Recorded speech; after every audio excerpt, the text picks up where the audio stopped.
Fala galera, tudo bem? Sejam bem-vindos a mais um On Fire Cast. Dessa vez a gente está fazendo um On Fire Cast diferente. A gente está aqui, os três mentores da On Fire, eu, Bruno Monteiro, Francisco Catão e Rodrigo Dutra, e a gente vai conversar sobre uma temática que é muito, muito importante, que é, o tempo inteiro a gente está discutindo isso, às vezes em pequenos grupos, às vezes em DM do WhatsApp. A gente vai falar sobre dinheiro, sobre cobrar animação. Por segundo, por diária, em dólar, em real, quanto é pouco, quanto é bastante, e como que a gente consegue chegar nesse lugar em que a gente possa se sentir confortável com o que a gente está cobrando.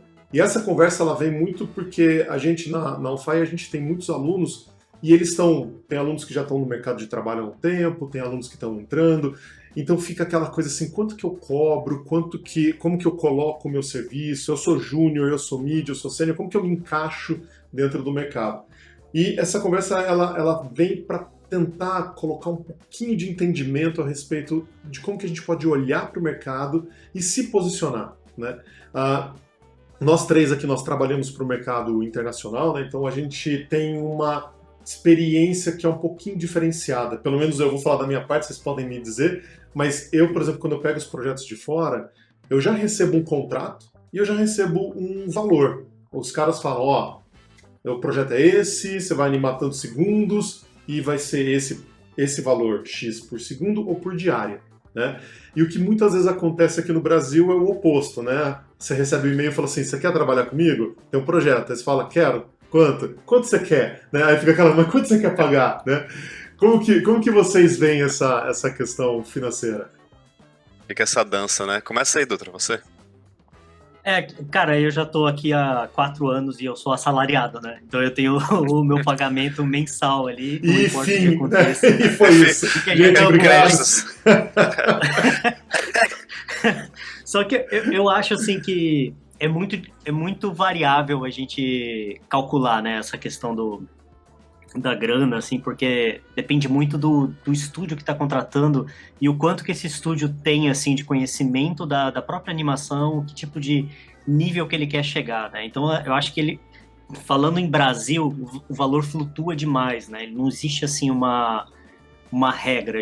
A gente consegue se basear, uma coisa que eu acho legal da animação é que ela é um pouco democrática no sentido de todo animador que chega num certo nível mais sênior acaba nivelando tudo por um preço internacionalizado, né? Então, assim, o valor em dólar que é cobrado tanto por diária como por segundo, ele meio que vira um padrão. Então, as empresas que já têm experiência em trabalhar com projetos mais high-end, elas não fogem muito disso, né? E aí, isso é um pouco difícil do mercado brasileiro, que não está ainda no high-end, entender. Mas alguns vão começando a entender. E até quando faz a conversão, né, o valor pode ficar até muito absurdo, assim, para muitas empresas brasileiras. Mas, cara, é um tópico, assim, super, super curioso de se falar, assim, eu não... Como assalariado, eu costumo fazer assim, eu pego o meu valor de hora de trabalho, e aí eu tento calcular, que é uma coisa muito complicada de se fazer na animação, né? Você tem um blocking para fazer de 10 segundos. 10 segundos do quê? De um personagem parado sorrindo ou 10 segundos de 10 personagens na cena correndo? Tem uma diferença, né? Depende muito do nível.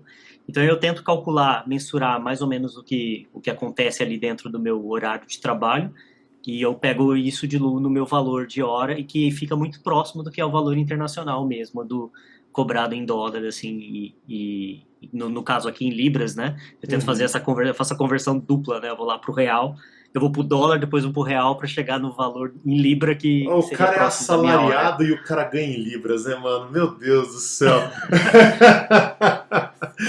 Só faltam os benefícios. Aqui você sabe que aqui na Inglaterra tem uma coisa que é muito cruel, assim, né? No sentido de libra. Pela moeda ser muito forte e o grande core das big indústrias, né, de animação, principalmente VFX, Industrial Light Magic, The NEG, esses estúdios estão aqui em Londres. As matrizes estão aqui, né? E os braços estão no Canadá e em alguns outros países, mas as matrizes estão aqui. Como a vida em Londres, ela é...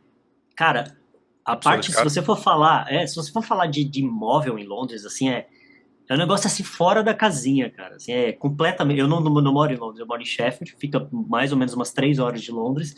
E assim, é completamente diferente, cara. O meu apartamento aqui custaria, assim, tipo, eu pago 700 libras de aluguel aqui. Mas o meu apartamento custaria em Londres, assim, algo próximo de 5.000, 5.600 libras Nossa. por mês, sabe? Caramba. E, tipo, é muito bizarro em Londres. Por conta Uhum. disso, os salários são maiores em Londres. Então, uma das melhores coisas que tem para quem trabalha na Inglaterra é você morar fora de Londres, que esse é o sonho de todo mundo que está aqui, né? Você morar fora de Londres, trabalhando para Londres remotamente. Mas Uhum. muitos estúdios pedem que seja híbrido, ou muitos até no local, né? Mas aí, quando você trabalha para um estúdio que está fora de Londres, eles já fazem essa conversão do seu salário. Então, dificilmente você vai achar um salário que seja tão alto quanto os salários em Londres, Ok. fora de Londres, entendeu? Porque os caras. Uhum. É como se Londres fosse um país à parte, assim, Uhum. sabe? É mais ou menos assim Sim. que funciona. Então, se eu tentar nivelar com o valor de salários de Londres, aí ninguém me paga, cara. Porque É. ficaria absurdamente caro. Então, eu acho que eu vou mais ali no valor de dólar remoto que a galera tá, que é mais ou menos próximo do que eu tenho no meu salário aqui. Entendi. Sim. E Acho que você, Tutão? para pegar o gancho que o Dutra falou, eu acho que o mercado brasileiro ele é bem diferente, é bem à parte do resto do mercado internacional de animação. Bom, tudo bem que eu não conheço o mercado africano ou o mercado, enfim, asiático tão bem, mas europeu, australiano e canadense e americano seguem todo mais ou menos o mesmo padrão, né? Que é pagar por diária ou pagar por salário. Mas o brasileiro tem essa coisa de trabalhar por segundo.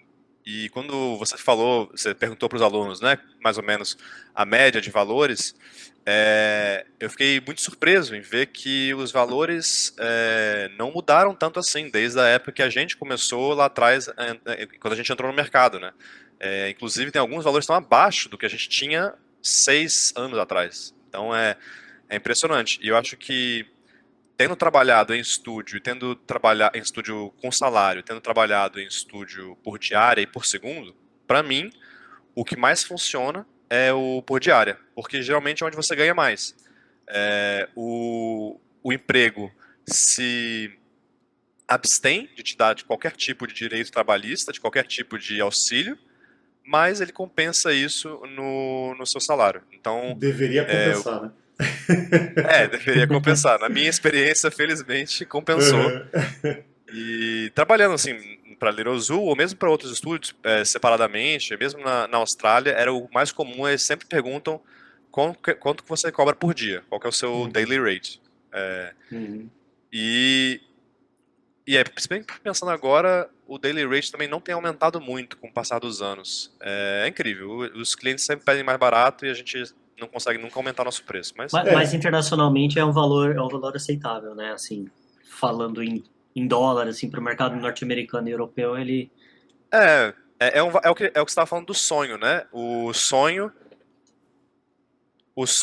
é trabalhar para os Estados Unidos ou para internacional e morar num país, ou, tipo o Brasil, onde a sua moeda é muito menos valorizada, porque aí a conversão vale muito a pena, né?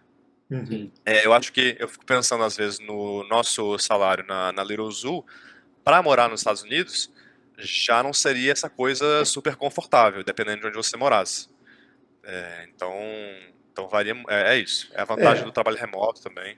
as grandes cidades elas vão sempre ter essa questão, né? Então, a gente até estava conversando, falando sobre essa coisa de você fazer uma conta, que até o Dutra pincelou um pouquinho, que é sobre o quanto você precisa para viver, né? E o quanto que o dinheiro que você está cobrando ele vai conseguir cobrir essas suas necessidades. Então, vai ter projeto que você vai pegar que vai pagar menos, né? Que é falando assim da realidade do Brasil, né? Só que ele exige uma qualidade menor, né? Então você vai acabar conseguindo produzir mais e ganhando de uma certa maneira mais. Se você estiver ganhando, por exemplo, por segundo em vez de diária, né? Que é uma das coisas que mais acontece no Brasil. O problema de ganhar por segundo é que você não consegue fazer ter certeza de quanto você vai ganhar, né? e aí acaba Fora que criando os aquele... pagamentos são 30 dias, 60 dias, 90 Sim. dias Eu depois. nunca recebi esse, né, esse lance de 50% aí. Na minha Que a vida de galera fala, né? freelancer. Às vezes pagar É, antes, não, né? Também não. 50% antes de começar e 50% no final. Nossa, eu só vi grana no final. Nunca vi É. isso. Eu peguei, no Brasil, eu peguei pouquíssimos projetos que pagaram depois, sei lá, tipo de um mês, assim, sabe? Geralmente a galera paga, pelo menos quando eu tava trabalhando, pegando freela no Brasil, pagava tipo no mesmo mês, assim, ou no final do mês, né? Mas eu tenho ouvido gente falar, Sim. tipo, 60 dias, assim, né? Então É. Mas é engraçado fica. que outros departamentos artísticos rola isso, né? Você Uhum, vê que o pessoal de storyboard ou concept design, até modelador, isso rola. O cara fala, vou fazer um modelo para 3 personagens e tal, não sei o quê. O cara fala, 50% antes, 50% na entrega do rig também, né? uhum. Só que na animação tem essa cultura, assim, no Brasil isso Talvez é seja muito menos forte. palpável, né? A animação é um pouco menos palpável do que um storyboard, do que um rig, né? Mas É, Talvez. o que você ia falar, Bruno, tá falando de problema do segundo, né? Porque você força os trabalhadores, os animadores, a terem que pegar vários projetos ao mesmo tempo, né? Acaba tendo que sim. pegar um monte de migalhinha e aí você entra nesse ciclo vicioso que, porque eles têm que pegar, um animador tá pegando vários projetos ao mesmo tempo, ele não vai conseguir dar atenção devida para cada projeto, mas você tem um cliente pedindo nível Pixar na animação e você fica, como é que eu faço nível Ah, Pixar se eu tenho que fazer 6 projetos ao mesmo tempo aqui? Eu já tentei vender, acho que os nossos projetos que a gente faz, né? Já tentei vender para as produtoras a ideia de pagar por diária, porque às vezes é um projeto mais rápido e por diária você consegue ter esse comprometimento, mas nunca vingou porque acaba sendo um custo muito elevado, né? sim. E eles não entendem o quanto isso é benéfico para a própria produção, né? Porque Ah, não, os artistas não vão estar fazendo isso que você falou. Eles não vão estar pegando vários. Porque se você está pagando por diária, isso significa que você tem ali pelo menos uma hora, uma quantidade de horas que o artista ah, está disponibilizando para aquele trabalho. sim, Então, se vai ter o vai e volta, que é uma coisa muito comum na animação, ele tá ali, ele tá recebendo por diária, tá recebendo por sim. hora ou por diária. E quando o cara tá pagando por segundo, isso vira um pesadelo para o próprio cliente, né? Para sim. a produção do projeto ali, né? Sim. É, E o o, problema do... desculpa, Não, vai não, eu ia assim. falar só que quando você ganha por diária, né, entre aspas, você está se amarrando com um comprometimento com aquela empresa, né? Então, assim, você vai estar ali disponível, você vai estar ali, tipo, durante as horas de trabalho, né? E quando você está fazendo um freela, cara, a gente sabe disso, né? Quantas vezes a gente pega, às vezes, e sabe de histórias de animador que está ali com 4, 5 projetos ao mesmo tempo, aí não consegue entregar um bom blocking no dia que tinha combinado, porque tá com aquela puta correria. E aí você vê que a pessoa acaba lutando, ela cai uma teia, né, que ela mesma construiu, que joga Sim, contra ela, né? Porque ela nunca vai conseguir colocar a qualidade da animação, porque a animação precisa de tempo, né? Se você tiver pouco tempo, você vai fazer o pior do seu melhor. Para você poder fazer o melhor do seu melhor, você precisa de tempo, né? Uhum. Então total. é uma coisa que os estúdios às vezes precisam também entender, né? O que você está Por que você querendo. acha, Bruno, que essa realidade, assim, pelo menos falando de Brasil, é complicado para as empresas entenderem isso, assim? Por que você acha que a gente não consegue emplacar um pagamento de artistas de animação por diária, por exemplo, ou por Cara, hora?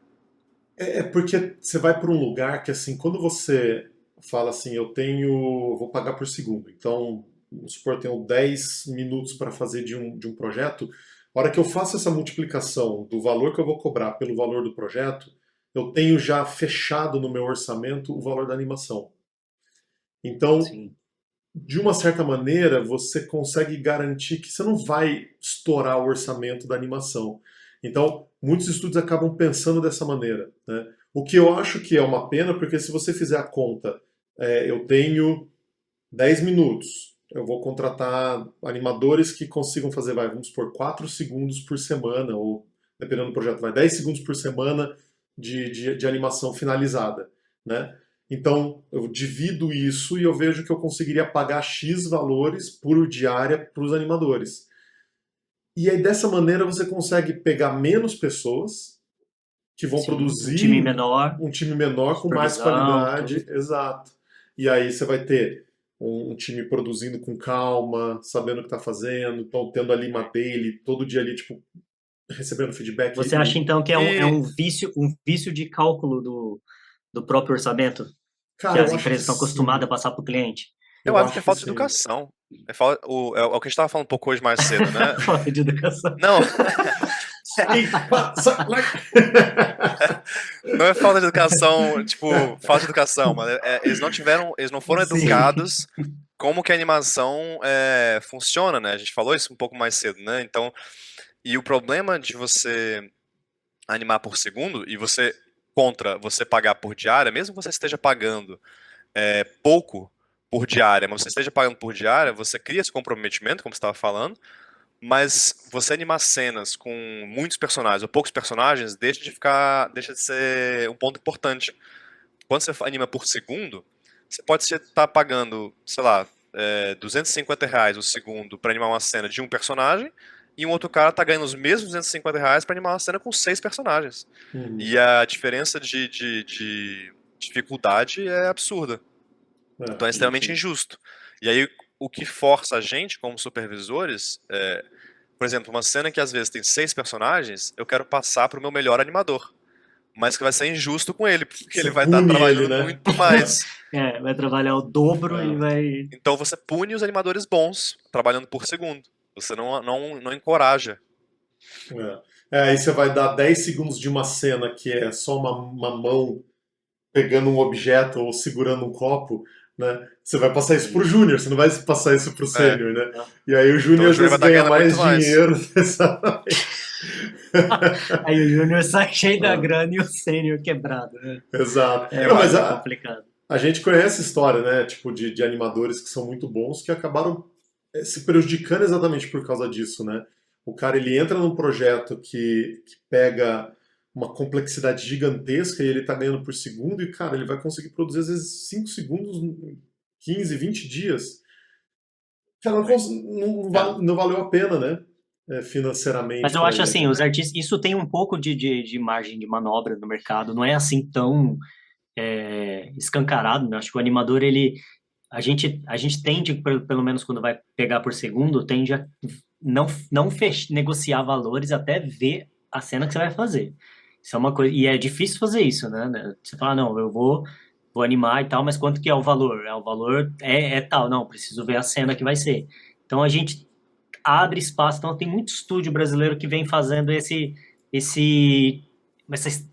espécie de level entre os shots, sabe? Pega os Uhum. shots todos e fala, ó, isso aqui tem 10 personagens, isso aqui é um body mechanic super avançado, isso aqui é uma cena de acting difícil, então, e aí ele vai dando nível, isso aqui é para um cara, e aí É, esses níveis têm valores de segundos diferentes. eu não Mas concordo. Eu acho que a gente tá numa bolha. ainda assim não eu acho que tem uma doutrina que precisa ser estourada, sabe? Que a gente precisa demolir de dentro para fora, assim. Eu Eu acho que a recebia gente já teve. teve experiências boas, É, nós três, mas eu acho que tem a galera, a grande maioria tá pegando coisa aí, estúdio, que fala cada absurdo.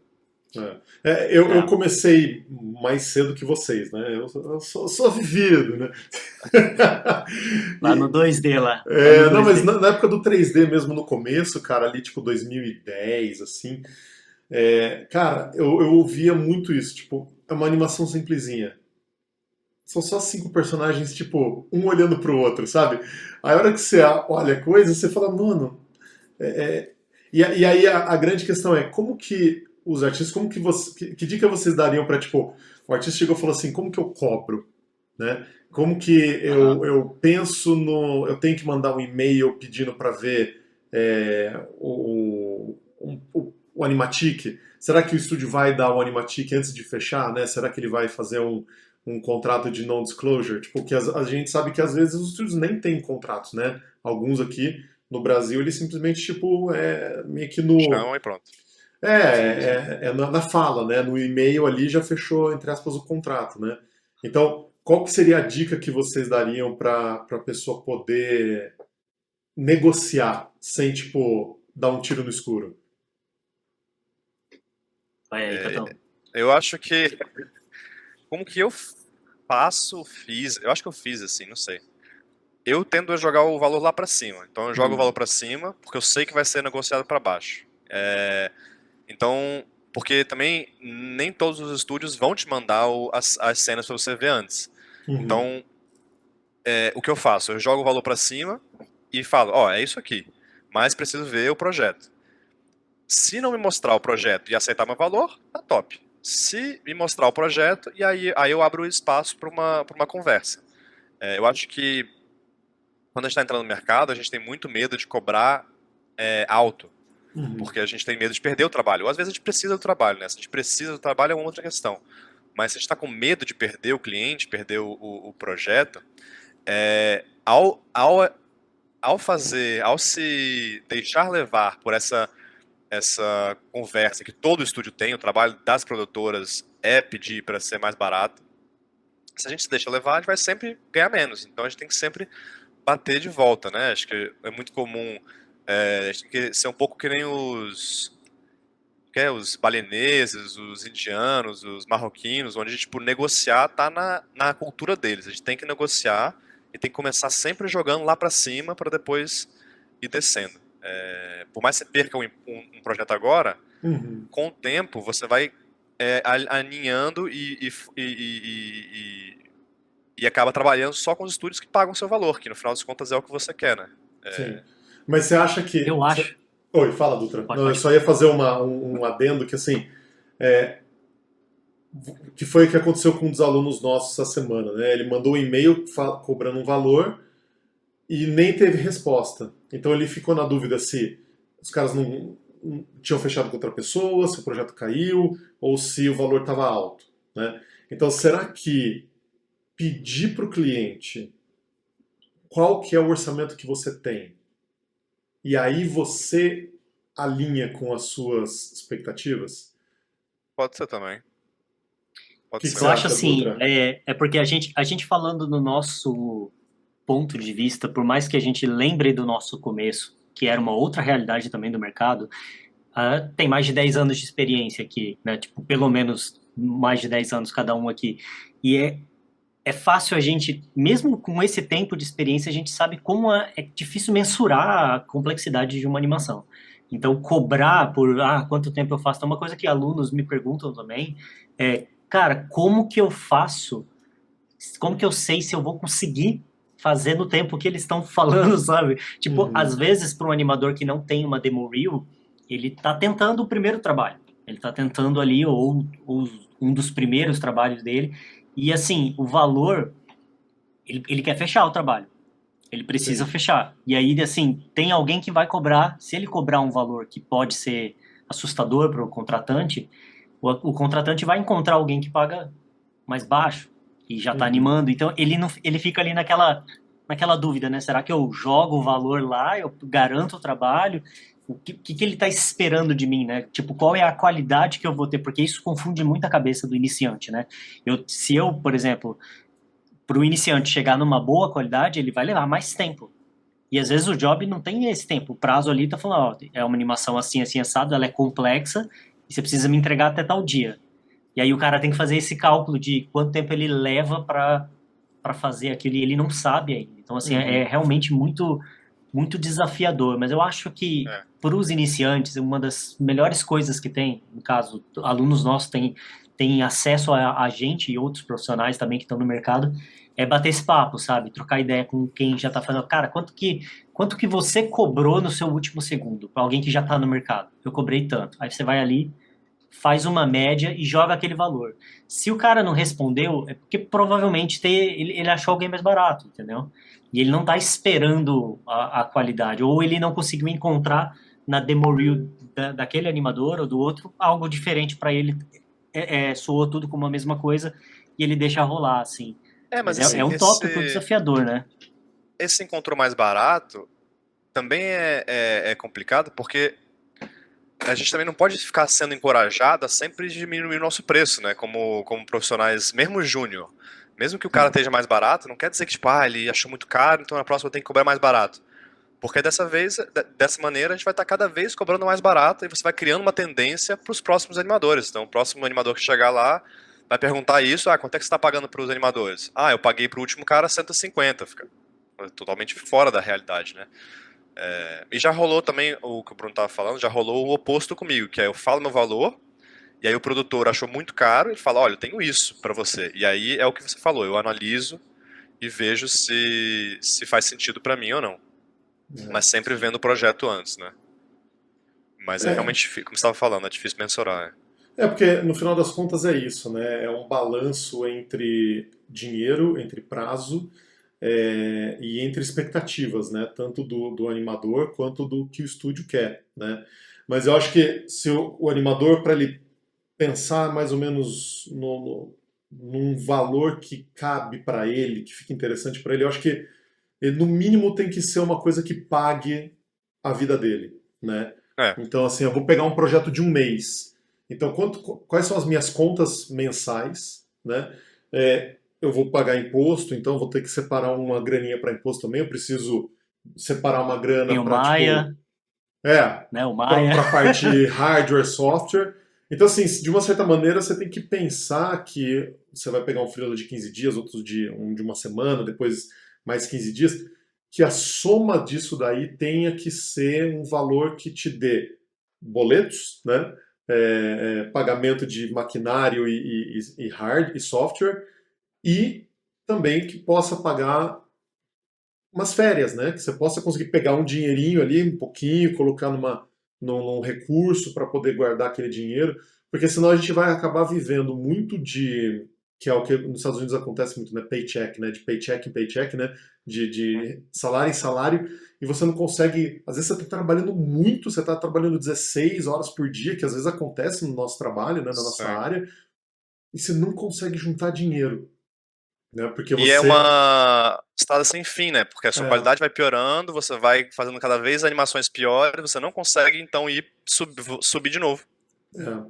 porque na nossa área tem um problema, né? Que é uma coisa boa, que é o seguinte: quanto melhor você é, menos você produz e mais você ganha, né? Então é isso, por exemplo, lá na Little Zoo a gente produz entre 3 a 4 segundos por semana de animação.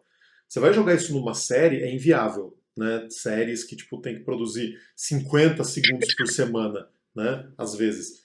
Então, só que o valor que essa pessoa vai ganhar para produzir esses 50 segundos é menos do que eu ganho para produzir os 4 segundos ou 3 segundos. Então, para você conseguir ganhar mais, você tem que subir sua qualidade. E para subir sua qualidade, você precisa ter tempo para poder estudar ou para poder produzir coisas com qualidade. Então, cai nesse paradoxo, né, de que a gente começa a trabalhar, pega muito job, muito freela, não tem tempo de colocar qualidade, e aí você acaba não conseguindo sair desse círculo vicioso, né, de estar Sim. cansado, pouca qualidade, que requer muita cena para poder ganhar dinheiro, né? Que acho que é uma das coisas que muitos artistas se encontram nesse lugar, né? Nesse panorama, né? Sim, sim. Acho que uma prática interessante, eu sei que não muitos estúdios aceitariam isso, mas uma prática interessante seria às vezes criar contratos. Você como animador, você que oferece um contrato para o seu estúdio, dependendo do tamanho do projeto. Às vezes é um projeto de 5 dias, talvez não caiba, né? Mas vai passar um mês, 2 meses, que tem, às vezes tem freela que a gente faz que tem esse tempo. Um contrato às vezes cabe bem, porque você pode no contrato firmar aquilo que te protege, né? A gente não Uhum. tem mais nada que protege a gente. Às vezes um contrato pode te proteger de ter que retrabalhar na cena, sei lá, muitas vezes, ou pode te proteger de às vezes não trabalhar no final de semana, porque às vezes os estúdios às vezes esperam que a gente trabalhe no final de semana.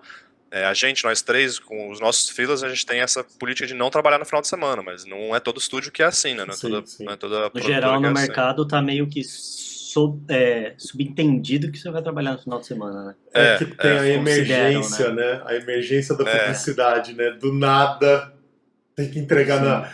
na sim. segunda-feira de manhã, né? E o cliente várias vezes só vai ver na quinta que vem, né? Na outra. Não, aí Nossa, Cara, corta prazo.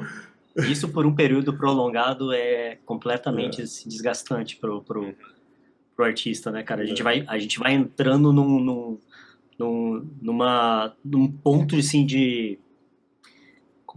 de burnout mesmo, quase que invisível, né? Vai entrando, e é justamente esse ritmo, né? Essas coisas que estão ali já meio que engessadas, que são vícios do mercado, né? É o vício de cobrar por segundo, é o vício de já... Cara, ser animador, a gente está com projetos, esse projeto é dias corridos, então, final de semana, tem que estar aqui para estar de emergência, sabe? Sim. Então, assim, você não bate cartão, você não tem que dizer onde você tá, só que você é responsável pela aquela cena, não importa o dia, o horário, e isso é bastante complicado, assim. Eu acho que é uma realidade que todo mundo vem vivendo, né? É o que o Bruno falou, né? Acho que, tipo, a gente tem alguns exemplos de alunos nossos que começaram um curso, saíram do curso, foram para o mercado de trabalho, viram que a qualidade estava caindo vertiginosamente, e aí voltaram para o curso, e aí conseguiram, então, ter uma qualidade melhor e pegar trabalhos melhores, consequentemente. Eu acho que essa é uma coisa muito importante, né? A gente não pode nunca se satisfazer com a qualidade que a gente está, né? Do que a gente está produzindo. Porque quando a gente perde emprego, quando os estúdios fecham, ou quando você volta para o mercado para angariar outro projeto, é a qualidade do seu portfólio comparativamente com a qualidade que o mercado está pedindo que vai fazer com que você consiga se encaixar em mid, junior, senior, né? Então você precisa estar sempre em busca de elevar a qualidade do seu portfólio para que você possa receber mais, para que você possa estar preparado para se você perder um job, ou a hora que você vai pegar mais um freela, você poder cobrar mais, né? Porque você tem qualidade ali no seu material, né? Então, para a gente encerrar, uma dica, e encerrar de uma maneira boa, né? Uma dica que poderia fazer bem para animadores na hora que vão negociar. Então, a minha dica é: pede pro cliente falar quanto que ele tem de verba para poder negociar, para não ficar, quanto você tem, quanto você quer, quanto você tem, quanto você quer. E você, Catão? Pô, eu acho que tem que pedir para ver o Animatic. Tem que pedir para ver como é que tá o previso ou o Animatic. Boa. E você, eu acho Dutra? que tentar cobrar por hora ou por diária, assim, antes de qualquer coisa, seria o primeiro ponto, assim, né? Vamos tentar cobrar como é cobrado, né? Qualquer tipo de trabalho, né? Vamos tentar cobrar pela minha hora de trabalho. Sim. E aí, depois disso, você pode pular para outras opções de tentar falar com alguém, saber o preço que está pagando por segundo. Mas eu acho que eu tentaria, sabe? Tentaria falar assim, eu tô trabalhando com segundo, eu não trabalho com segundo de forma educada, né? Eu não tô trabalhando menos por segundo, trabalhando mais por diária e tal. Você não quer negociar por diária, chegar num valor ali que seja... Ou às vezes até por projeto, né? Tipo, às vezes você pode tentar fechar pelo projeto inteiro. Por esse projeto, esse bloco, eu tento fechar nesse valor. Eu assumo a bucha por tanto. Manda pra cá. É isso. Muito bem. Dutra, Catão, muito obrigado pela conversa. Então vamos combinar mais uma aí sobre outras questões do mercado. Sim. Eu acho que é um papo... Eu ia falar de muitas. Exato. Eu ia falar, Bruno, você que dá uma de youtuber, né? Você que está assistindo, se tem algum assunto que você queira saber sobre animação, alguma dúvida, alguma questão que é boa pra gente conversar de animação, manda pra gente que a gente... Faz assim, ó, deixa os comentários aqui embaixo.